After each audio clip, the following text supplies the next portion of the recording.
Hey everybody, Jonathan Broadbent here. Welcome to another episode of UnWoke Academy. Today we're going to talk pens. Actually, only briefly. The pen represents something. We'll get to that in a moment. First things first, I want to give a tip of the hat to our friends over at OBBM Network. They are terrific distribution partners and friends. They help tremendously behind the scenes with episodes like this. And there's an app. So if you're on Roku, you can catch UnWoke Academy. And you can also catch episodes of all kinds of other great shows. They're growing across the nation. It's OBBM Network TV. You can stream it or catch it on the Roku app.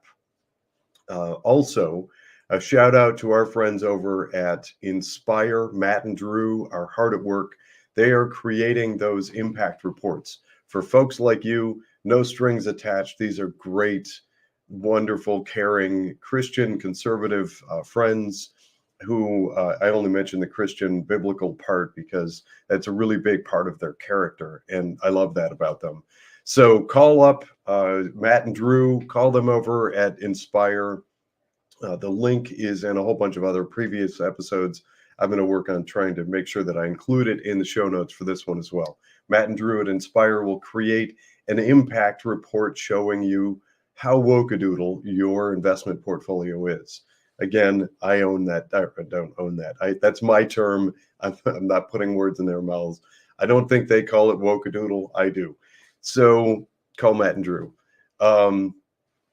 If you are in a position to help support this episode and ones like it, that takes a lot of money and a lot of time and tremendous resources to do the investigative work that we do and report on the woke-a-doodle, and more importantly, to scout out and find those great resources like Matt and Drew and like Steve Coburn. He's Steve Coburn of Coburn Insurance is a life insurance specialist who is very focused on making your life better and providing life insurance answers that are not woke.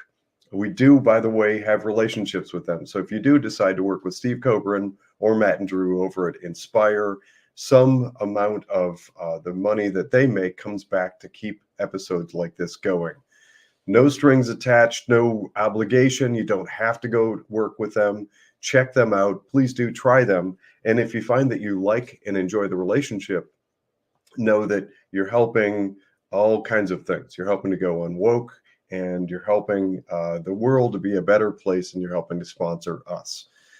So back to the pen. This, I'm going to give you a little behind the scenes glimpse into me. Who am I? I write a lot. I grabbed this stack as sort of an illustration. This is an example. So this is how I conduct my professional life. I have a bunch of new legal pads and I have a bunch of old legal pads, and there are actually two more that are on my desk that I'm writing on presently. And these, I'm writing notes constantly. And a little known fact about me, I have sort of a little collection of interesting pens. Some of them are really, they're probably pretty valuable, but they have all kinds of unique characteristics. I actually have a pen where part of it unscrews and comes off and is a little small portable USB jump drive, a thumb drive.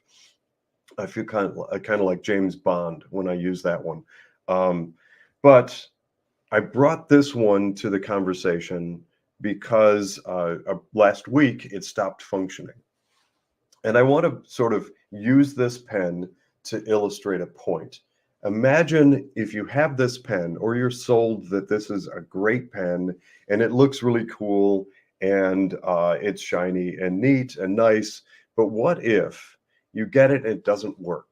What if you get it and all it does is make grooves in your paper? And if you're like me, and yes, I know that a lot of our younger audience probably think paper is antiquated and they just want to do everything with tech. To them, I say, watch the tech that you use, because data mining really is a real thing. And there are people out there, there are countries and companies that pay vast fortunes to find out about you. And if you're one of those people that thinks, well, so what? I'll shrug it off because I'm not doing anything wrong. The answer to that is you're not doing anything wrong yet. maybe.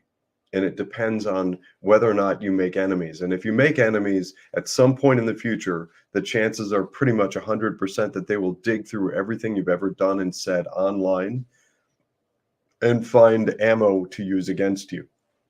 It works not only in politics, but also in business. So be careful what you put online. And also connected to that is the whole thing with cloud.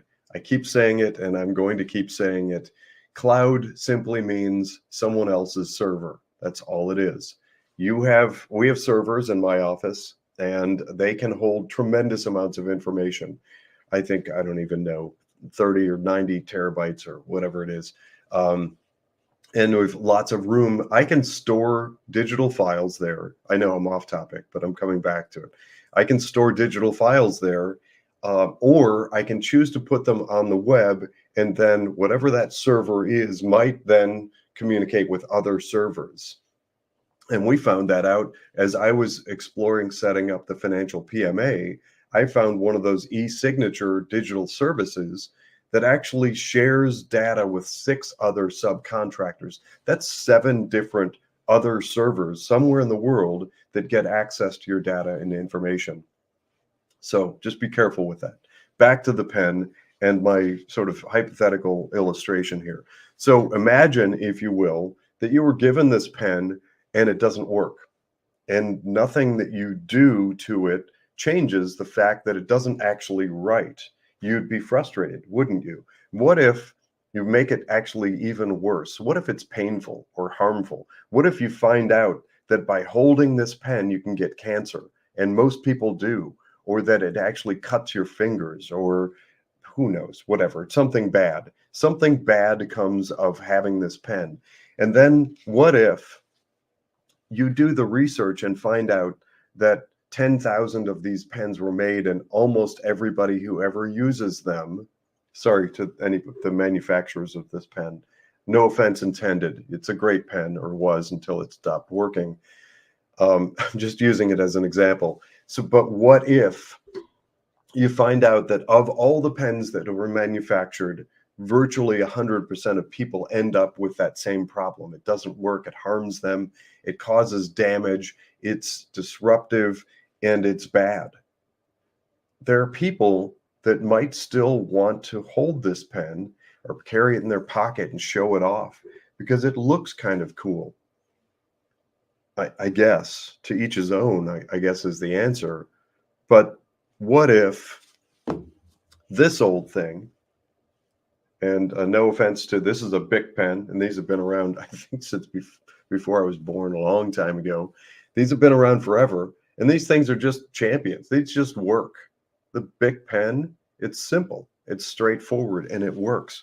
And reliably, when I have information that needs to go onto a sheet of paper, I can pick this up and it just simply does its job. My point in illustrating these 2 possible pens that I might use is that there are shiny things out there, and we're faced with them all the time. And I strongly suggest, and the whole, really at its core level, the mission and the message behind UnWoke is, let's look at the shiny things and truly evaluate. And it begins, I'm sorry to say it, but a lot of this begins with the conversation that just sort of blew up and mushroomed in society during COVID around masking. And trust me, this gets back on topic, and it's actually connected. When masking was mandated, we were told that that's the thing to do.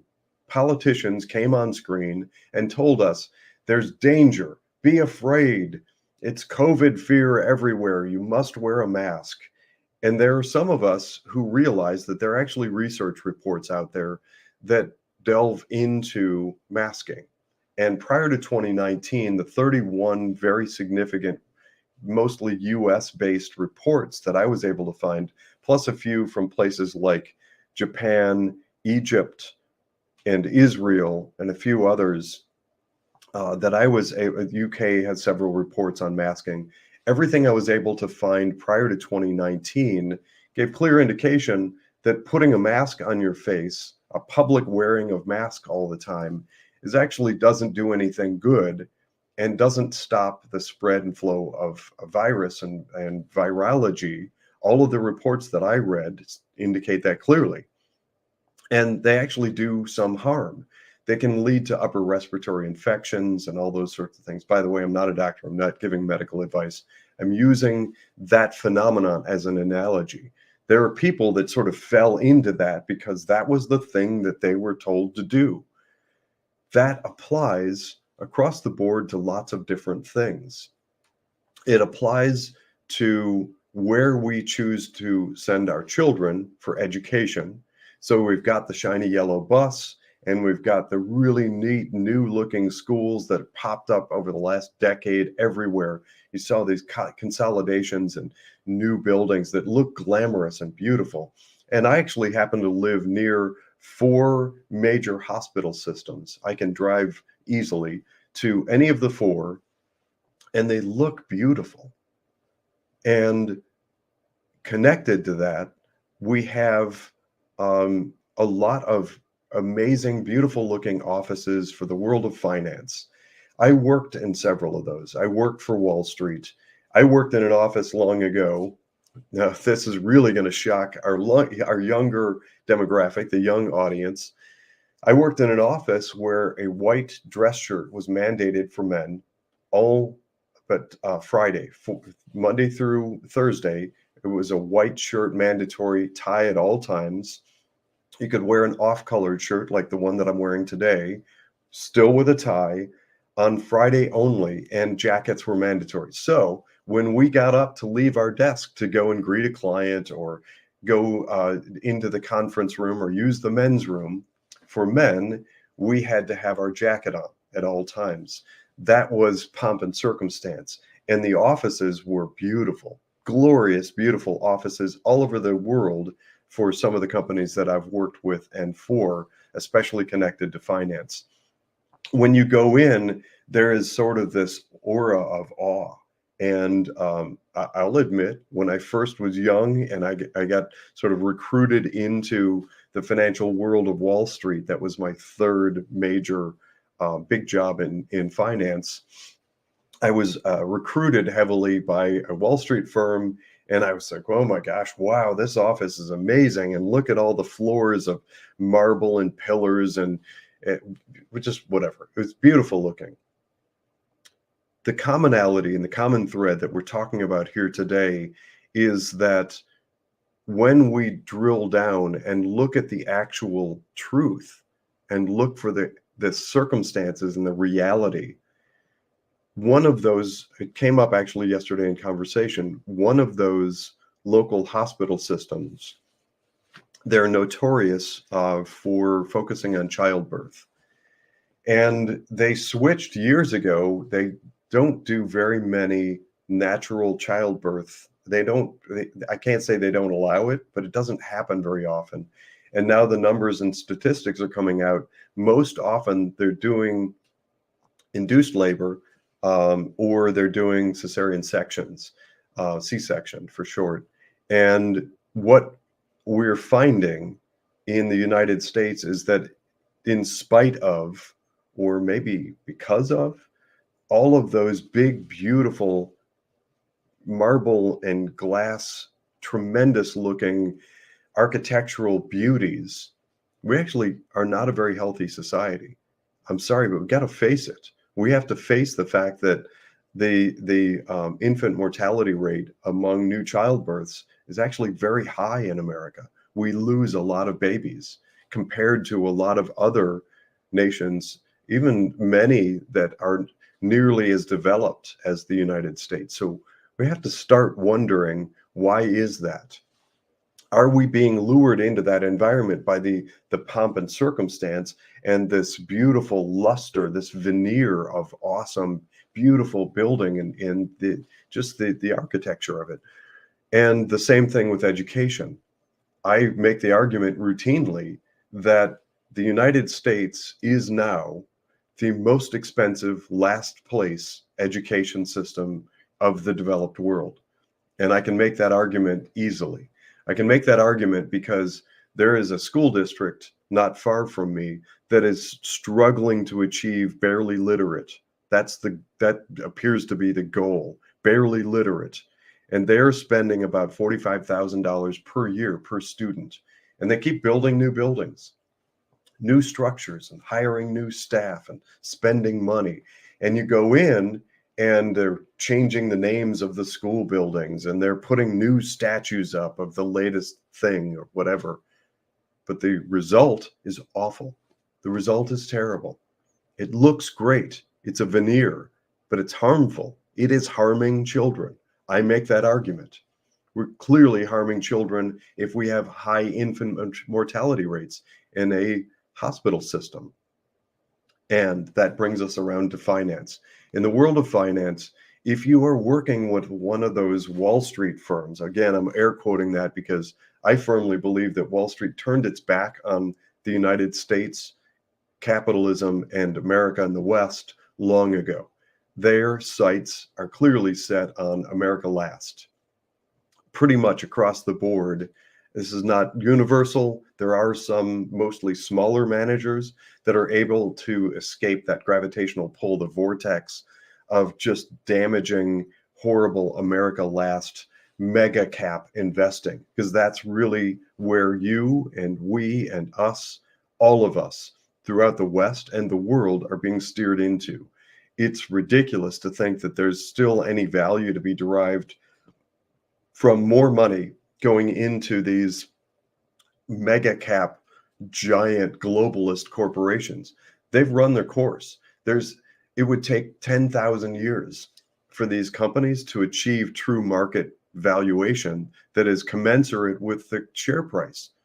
If you follow the stock market and stuff, you know what that means. But that just basically, I'm saying clearly, and I want to be certain that you understand this, many of those things that we're being funneled into, they're already preposterously overvalued. There's no more room to run. So what that means is that we are funding our own demise.